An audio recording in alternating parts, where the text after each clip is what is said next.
भाजपा के एक प्रवक्ता ने कांग्रेस नेता राहुल गांधी को लाइव टीवी पर सीने में गोली मारने की बात कही है। इस मामले पर अब कांग्रेस के सभी नेता फ्रंट फुट पर आ गए हैं। कांग्रेस पार्टी भाजपा नेता के बयान को निंदनीय और लोकतांत्रिक मूल्यों और संवैधानिक परंपराओं पर सीधा प्रहार बता रही है। आइए आपको बताते हैं कि कांग्रेस पार्टी के नेताओं ने इस मामले पर क्या कुछ कहा। मैं राहुल गांधी की सुरक्षा को लेकर चिंतित हूँ, असल में बहुत चिंतित हूँ। क्या मुझे लगता है कि उनकी जिंदगी को खतरा है? हाँ, बिल्कुल लगता है। और इस आशंका पर बार बार मोहर लगाने का काम संघी भाजपाई कर रहे हैं। जिस आसानी से खुलेआम बीजेपी के एक प्रवक्ता ने टीवी पर कहा कि राहुल गांधी के सीने पर गोली मार दी जाएगी, क्या वो सुनकर चुप रहा जा सकता है? सवाल इस बात का है। सवाल इस बात का है कि ये पहला भाजपाई नहीं है जो इस तरह की बात कह रहा है। इससे पहले इन्हीं सिरफिरों में से एक ने उनकी जुबान काटने की, किसी ने उनका सिर काटने की परिणाम घोषित किया था, किसी ने इंदिरा जी की कायराना हत्या का भी हवाला दिया था। तो ये बार बार भाजपाई इस तरह की बात करते हैं और इनमें से एक के खिलाफ भी बीजेपी कोई एक्शन नहीं लेती है। उल्टे ऐसे नफरती दरिंदों की पदोन्नति होती है पार्टी के अंदर। मुझे चिंता इसलिए है क्योंकि इन्हीं संघियों का ऐसा ही खूनी इतिहास है। इन्हीं की विचारधारा से प्रभावित होकर नाथूराम गोडसे ने गांधी को मारा था। मुझे चिंता इसलिए है क्योंकि ये कायर हिंसक है। ये सच के सामने टिक नहीं पाते हैं और टिक सकते भी नहीं। मुझे चिंता इसलिए है क्योंकि जिन सुरक्षा एजेंसियों पर उनकी सुरक्षा की जिम्मेदारी है, वो उनकी सुरक्षा से संबंधित चिट्ठियां जो लिखी जा रही हैं वो बेधड़क लीक कर रहे हैं। मुझे चिंता इसलिए है क्योंकि बीजेपी आईटी सेल के ट्रोल राहुल गांधी के विदेशी दौरों की फोटो और वीडियो को सोशल मीडिया पर शेयर करके उनकी सुरक्षा के लिए बड़ा खतरा बार बार पैदा करते हैं। अहिंसा कायरता की आड़ नहीं होती, अहिंसा वीरता का सर्वोच्च गुण होता है। और ये गुण हमने अपने आजादी के आंदोलन में देखा, जब अहिंसा के रास्ते से हमने अंग्रेजों को हराया।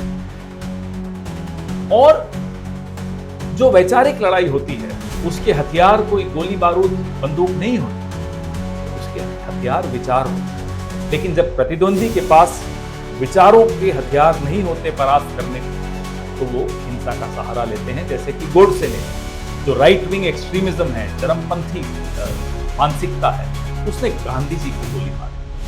आज फिर से वही right wing extremism Rahul Gandhi को धमकी दे रहा है। भारतीय जनता पार्टी के प्रवक्ता ने टीवी पर आकर कहा कि राहुल गांधी की छाती पर कोई एक्शन नहीं हुआ है। इससे पहले सीआरपीएफ ने एक चिट्ठी लिखी, एक नहीं अनेक चिट्ठियां लिखी। चिट्ठी को लीक किया, खरगे जी को चिट्ठी लिखी राहुल गांधी जी की सुरक्षा को लेकर, लीक किया। राहुल गांधी की सुरक्षा को लेकर ये राजनीति क्यों बनाई जा रही है? माहौल क्या बनाया जा रहा है? इसमें षड्यंत्र की हुआ और कौन रच रहा है ये षड्यंत्र? ये वही लोग हैं जो वैचारिक लड़ाई में हार रहे हैं, जिनके पास विचार को विचार से परास्त करने के हथियार नहीं हैं। ये षड्यंत्र बेनकाब होना होगा।